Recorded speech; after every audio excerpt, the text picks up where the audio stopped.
नमस्कार। भारतीय रेलवे परीक्षा को ध्यान में रखते हुए मैथ के इम्पोर्टेंट वीडियोस प्रोवाइड किए जा रहे हैं इस चैनल के द्वारा, जिसमें हमने विगत वर्षों में भारतीय रेलवे परीक्षाओं में पूछे गए प्रश्नों का एक संकलन समावेश तैयार किया है और उनको हम लगातार आपके सामने शॉर्ट्स के माध्यम से और वीडियो के माध्यम से उसका सोल्यूशन लेकर आ रहे हैं। अगर आप तैयारी कर रहे हैं, आप अपीयर होने जा रहे हैं, तो इन वीडियोज़ को देखें और कंसेप्ट को समझें। आज एक छोटा सा कंसेप्ट है प्रतिशत वृद्धि का या प्रतिशत कमी का। जैसे हमने लिखा कि कोई संख्या है, मान लीजिए 500, और अगर हमने कह दिया कि 500 में 10% की वृद्धि होती है, तो आप कहेंगे सर 500 का 10% का मतलब ये होगा हम 500 का 10% निकालेंगे और हम कहेंगे कि 50 की वृद्धि हुई। इसका मतलब ये हुआ कि अगर कोई संख्या 500 रही होगी तो वो सीधे 50 बढ़ जाएगी 10%, तो ओवरऑल वो 550 हो जाएगी। इसको हम एक और तरीके से कह सकते हैं, अगर हम कह दें कि 10% की वृद्धि हो रही है तो इसका मतलब ये होगा कि संख्या 10/100 यानी कि 1/10 बढ़ रही है। मैंने आपको बताया था कि हर प्रतिशत एक भिन्न बनता है, तो 10 पर 1 की वृद्धि हो रही है। तो सर अगर 10 रुपये है और 1 रुपये की वृद्धि हो गई तो कितना ओवरऑल हो जाएगा? 11 हो जाएगा। पहले कितना था? 10। तो पहले और बाद, यहाँ पर दो चीज़ समझनी है, बाद की एक वैल्यू है और एक पहले की वैल्यू है। इसका हम अगर डिवीज़न करेंगे तो ये हमको पता चलेगा कि वह संख्या कितने गुना हो रही है। जैसे अगर आप आज 100 रुपये कमा रहे हैं, कल 400 रुपये कमाने लग रहे होंगे, आपसे पूछा जाए तो आप ये कहेंगे कि मेरी सैलरी 4 गुना हो गई है आज की तुलना में। कैसे पता चला सर? आप 100 रुपये आज कमा रहे हैं, आप कल अगर 400 कमा रहे हैं तो 400/100 करेंगे, यानी कि आपकी जो बाद की वैल्यू है बटा पहले की जो वैल्यू रही होगी 100 बटा करेंगे आप, तो 400/100 यानी कि 4 गुना आपकी सैलरी हो गई।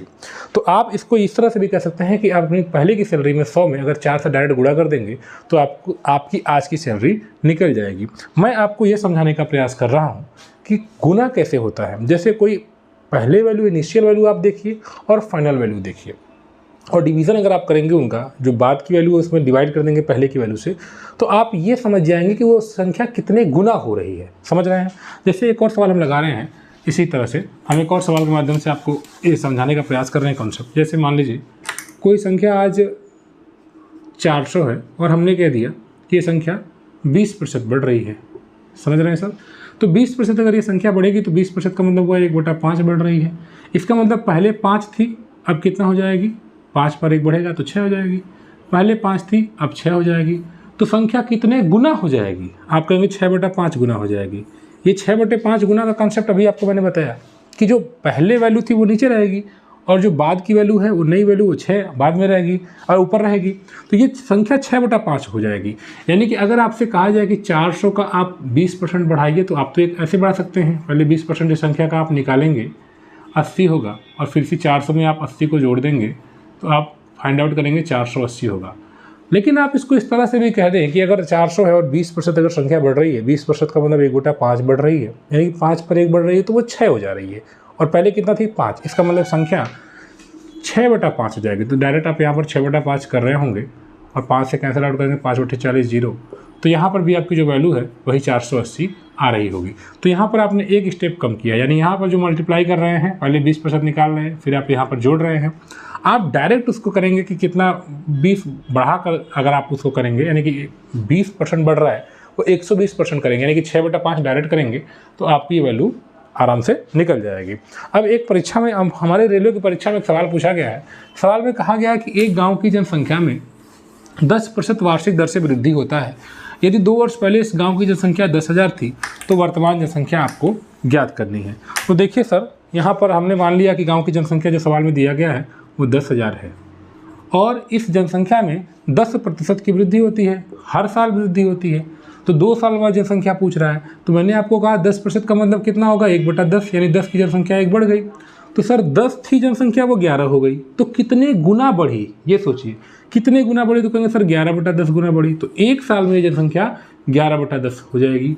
लेकिन उन्होंने कहा 2 साल बाद आप बताएं, तो जितनी वैल्यू हुई रहेगी उसका 11/10 गुना फिर होगी, है ना? तो ये ओवरऑल होगा। अब इससे 0 से 0 कैंसिल आउट करेंगे, 11 से 11 में गुणा करेंगे, 121 आ रहा होगा और फिर दोनों 0 को आप लिख रहे होंगे।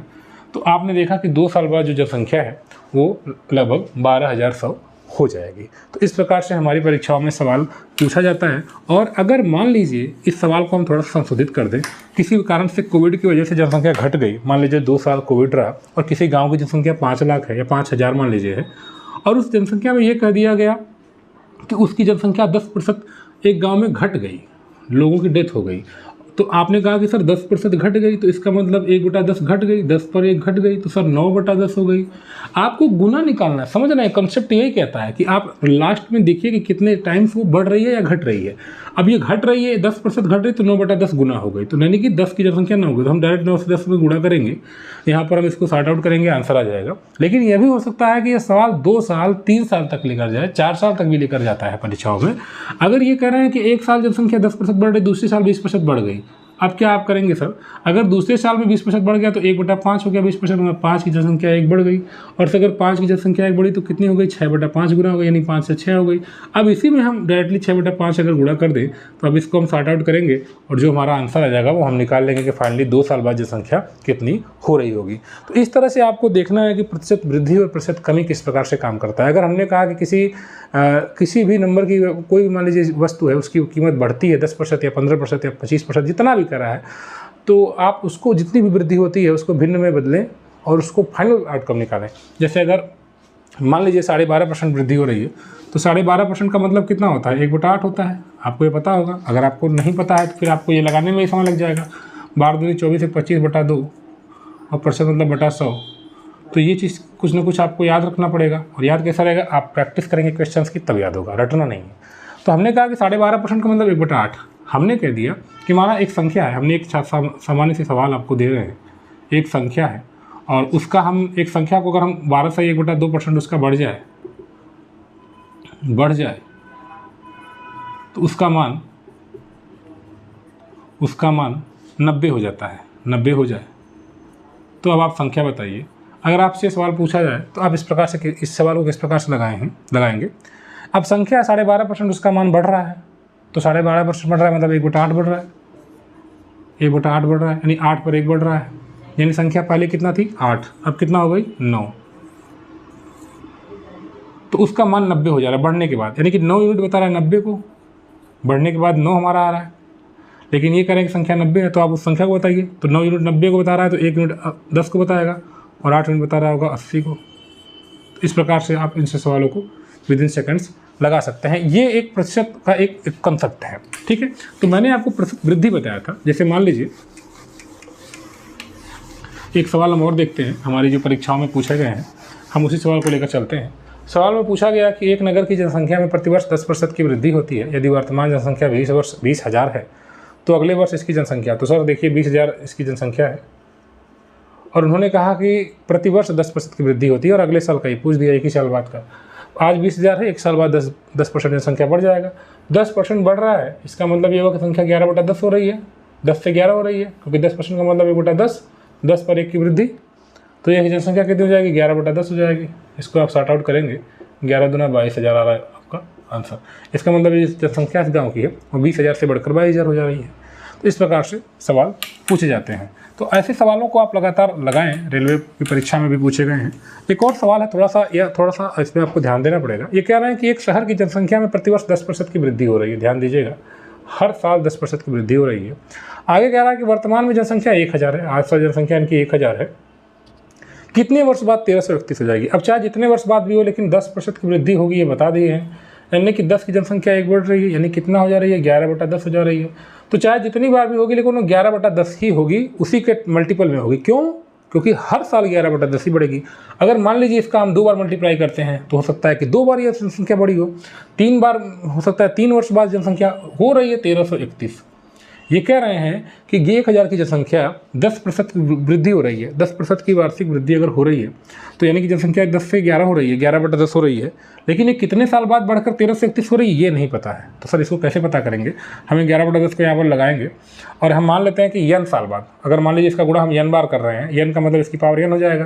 तो n साल बाद ये जनसंख्या जो 11/10 हो रही है 1,000 से बढ़कर 1331 हो जाएगी। तो हमको इसी n का मान निकालना है, तो बड़ा आसानी से इसको हम निकाल रहे होंगे।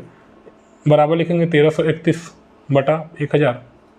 अब इसको हम बेस को सेम करेंगे, तो आप अगर पढ़े हो तो 11 की पावर 3 1331 होती है, 10 की पावर 3 1000 होती है। तो इसको आप लिखेंगे 11/10 की पावर n बराबर 11/10 की पावर 3, और n की वैल्यू 3 हो जाएगी। इसका मतलब n 3 साल बता रहा है। इसका मतलब यह हुआ कि 10% की वृद्धि अगर हो रही है हर वर्ष, तो 1,000 की जनसंख्या 1331 होने में 3 वर्ष का समय लगेगा। तो इस प्रकार से आप ऐसे सवालों को विदिन सेकंड्स लगा सकते हैं। आप इस चैनल को सब्सक्राइब करिए, सपोर्ट करिए। यकीन मानिए आपको बेहतर तरीके से परीक्षा से पहले सभी इंपॉर्टेंट जो क्वेश्चंस हैं जो प्रीवियस ईयर कराए जाएंगे, साथ ही साथ रीजनिंग और मैथ पूरा आपका जो सिलेबस है उसको भी बेहतर तरीके से पढ़ा दिया जाएगा। बस आप सपोर्ट करें इस चैनल को, वीडियो को थोड़ा शेयर कर दें। धन्यवाद।